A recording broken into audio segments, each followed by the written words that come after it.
తెలుగు వారి number 1 choice Telugu matrimony. Ravichandra Reddy గారు నమస్తే అండి.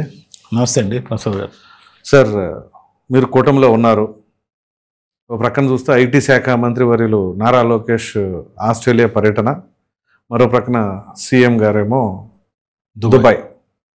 సో ఈ నేపథ్యంలో అసలు మామూలుగా గూగుల్ డేటాబేస్ సెంటర్ వచ్చిన దానికే నానా గోల్ చేస్తున్నారు. అది ఏమీ లేదు, ఉపయోగం ఉండదు, ఏముండదు, దాని తగ్గట్టుగా పొల్యూషను, అది ఇది మళ్ళీ డ్రింకింగ్ వాటర్ కూడా వాళ్ళకి యూజ్ చేసేస్తారు, ప్రజలు అలల్లాడిపోతారు అని చెప్పేసి మాజీ ఐటీ శాఖ మంత్రి అయిన గుడివాడ అమర్నాథ్, ఆయనతో పాటు కొంతమంది వైసీపీ నాయకులు మాట్లాడారు. సో మరి దీన్ని మీరు ఎలా సమర్థించుకుంటారు? ప్రసాద్ గారు, ఎవరైనా అధికార పక్షంలో ఉన్న ప్రభుత్వం మేలు చేస్తే ప్రతిపక్షంగా ఉన్న వాళ్ళు 10 మంచి చర్యలు చేస్తే కనీసం 4 3 అభినందించాలి. అలా అభినందించకుండా గుడ్డిగా అన్నిటినీ వ్యతిరేకించే ఆలోచనతో కానీ మాట్లాడితే ప్రతిపక్షంగా ఉన్న పార్టీ యొక్క క్రెడెన్షియల్ పోతుంది.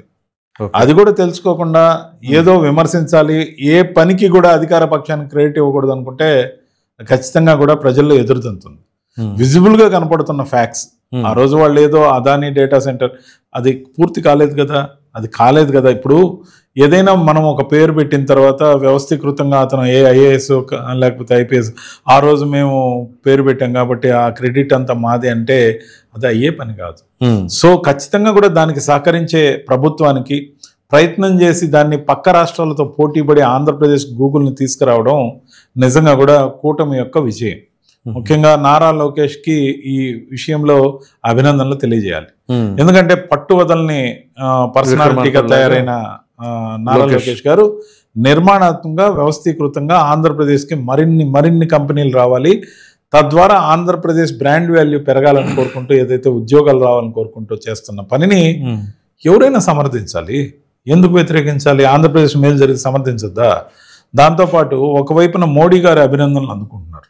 మొన్న కర్నూలుకి నరేంద్ర మోడీ గారు వచ్చినప్పుడు కూడా ఆ రోజు బహిరంగ సభలో నారా లోకేష్ గారిని పిలిచి మరీ మాట్లాడడం, దగ్గర తీయటం, ఇవన్నీ చూస్తుంటే సో ప్రధాని మోడీ గారి అభినందనలు కూడా ఆయన తీసుకుంటూ సహకరించుకుంటూ ఢిల్లీలో కూడా ప్రధానమంత్రి మోడీ గారి దగ్గరికి నారా లోకేష్ గారు డైరెక్ట్ గా పోయి మాట్లాడేదానికి అపాయింట్మెంట్లు పొందడంతో పాటు అనేక చర్చలు జరుపుతూ మొన్న సిఐఏ సదస్సుకి బాంబేకి వెళ్ళి అక్కడ వ్యాపార వర్గాలతో మాట్లాడడం కానీ, ఇంకొక వైపున చూస్తే విశాఖకి నవంబర్లో 14-15 ఏదైతే సబ్మిట్ ఉందో, పెట్టుబడిదారుల సదస్సు జరగబోతుందో, దానికి దుబాయ్కి చంద్రబాబు నాయుడు గారు వెళ్ళి అక్కడ ఉన్న ఇండస్ట్రియలిస్ట్ని వాళ్ళందరినీ పెద్ద ఎత్తున ఆహ్వానించడానికి వెళ్తున్నాడు. ఇదంతా కూడా అభినందించాల్సిన చర్య.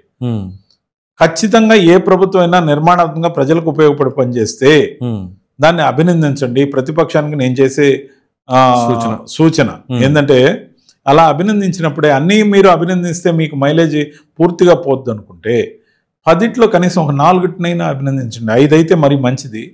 కానీ అలా కాకుండా ప్రతిదీ మేము వ్యతిరేకిస్తామంటే ప్రజలు గమనిస్తుంటారు. కాబట్టి మీరు రేపు ఎక్కడైనా ఒక విషయంలో నిజం చెప్పినా కూడా మీకు ఆ శాంక్టిటీ ఉండదు.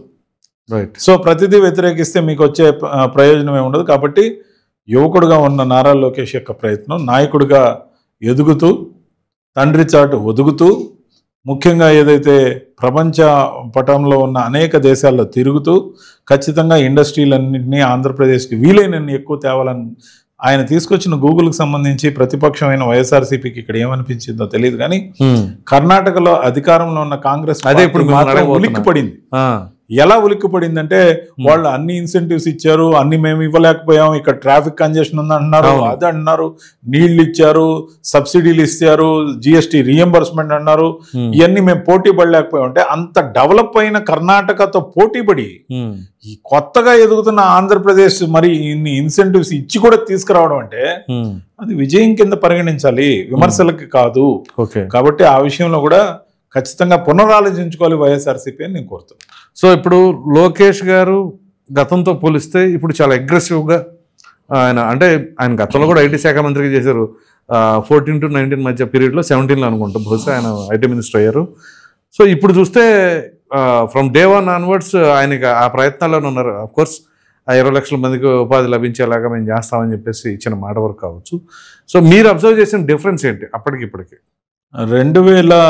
2019కి ముందు కన్నా ఈసారి 2024లో అధికారంలోకి వచ్చినప్పటి నుండి మొదట కొన్ని నెలలు పార్టీ కార్యకర్తల్ని వాళ్ళకి సంబంధించిన వ్యవహారాలతో పాటు కొన్ని విమర్శలు ఎదుర్కొన్నప్పటికీ రోజు రోజుకి అవన్నిటినీ పక్కన పెట్టి ఆయన పరిపాలనలో తీసుకురావాల్సిన అభివృద్ధి పదంలోకి కంపెనీలు తీసుకొచ్చి ఉద్యోగాలు కల్పిస్తేనే మన చర్య పూర్తయినట్టు మనం అభిమానాన్ని పొందగలమని ఒక పరిణితి చెందిన రాజకీయ నాయకుళ్ళగా ఏదైతే గెటప్ టు మనిషి మాట్లాడే తీరుతో పాటు 10 మందిని ఒప్పించే స్మైల్ దాకా తీసుకొచ్చుకున్నాడు అంటే తనను తాను మౌల్ చేసుకున్న తీరు నిజంగా అప్రిషియబుల్, ఖచ్చితంగా అభినందనీయం.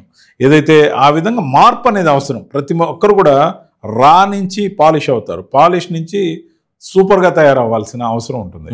మరి ఆ క్రమంలో నారా లోకేష్ ప్రోగ్రెస్ అవుతున్నారని నేనైతే నిస్సందేహంగా చెప్పగలను. సో ఈ ట్రాన్స్ఫర్మేషన్కి మీ అబ్జర్వేషన్ ప్రకారంగా మెయిన్ రీజన్ ఏమైందంటారు? ముఖ్యంగా తాను అబ్జర్వ్ చేసిన దాంట్లో ఎక్కువగా విమర్శలు, వాద ప్రతివాదనలు, ఒక ఫెరోషియస్గా మాట్లాడి లేదా వర్గాలు కట్టుకొని ఆ పార్టీని ఈ పార్టీని మనలో మనం ఇది పడే కంటే రాష్ట్రాన్ని నిజంగా బాగు చేసుకుంటూ పోతే ప్రజలు అన్ని గమనిస్తారు. ఈరోజు మాధ్యమాలు ఉన్నాయి, అవి టీవీలే కావచ్చు, సోషల్ మీడియా కావచ్చు, చేసిన పనికి ఎప్పుడు కూడా ఆమోదం ఉంటుంది.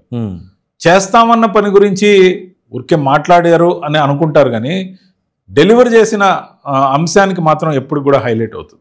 కాబట్టి ఆ క్రమాన్ని అర్థం చేసుకున్న నారా లోకేష్ గారు వ్యవస్థీకృతంగా ప్రయత్నం చేస్తున్నారు. అంది వచ్చిన అవకాశం, తండ్రి గారి ముఖ్యమంత్రిగా ఉన్నారు, కూటమిలో సహకరించే పవన్ కళ్యాణ్ గారు బీజేపీ ఒత్తాసు ఉంది, నరేంద్ర మోడీ గారి ఆశీర్వాదం సంపూర్ణంగా ఉంది. సో ఒక యువగళం యాత్ర అనేది నారా లోకేష్ని ఒక విధంగా ఆ ట్రాన్స్ఫర్మేషన్కి దారితీసింది అనుకోవచ్చు అంటారా? నారా లోకేష్ గారికి యువగళం యాత్ర ఉపకరించింది ఏంటంటే కార్యకర్తల యొక్క అవసరాలు, ప్రజల యొక్క ఆకాంక్షలు అర్థమైనవి. కానీ పరిపాలనలోకి వచ్చిన మొదటి దశలో కార్యకర్తల యొక్క కోరికలు లేదా వాళ్ళ ఆకాంక్షలు తీర్చడంలో కొన్ని విమర్శలు వచ్చినాయి. ఆ విమర్శల నుంచి ప్రజల ఆకాంక్షలు ఏమున్నాయో పార్ట్ 2కి వచ్చేసారు ఆయన. 18 నెలలు కాలే ఇంకా. అప్పుడే పార్ట్ 2లో ప్రజల ఆకాంక్షల వైపు ఎప్పుడైతే తన కాన్సన్ట్రేషన్ పెట్టాడో ఆ కాన్సన్ట్రేషన్ మీద కేంద్రీకృతంగా ఏదైతే ఫోకస్ చేస్తున్నాడో ఖచ్చితంగా అభివృద్ధి పదంలోకి ఆంధ్రప్రదేశ్ తీసుకెళ్లే ప్రయత్నం చేయడం మాత్రం ప్రజలు గమనిస్తున్నారు, అప్రిషియేట్ చేస్తారు. Right sir, thank you.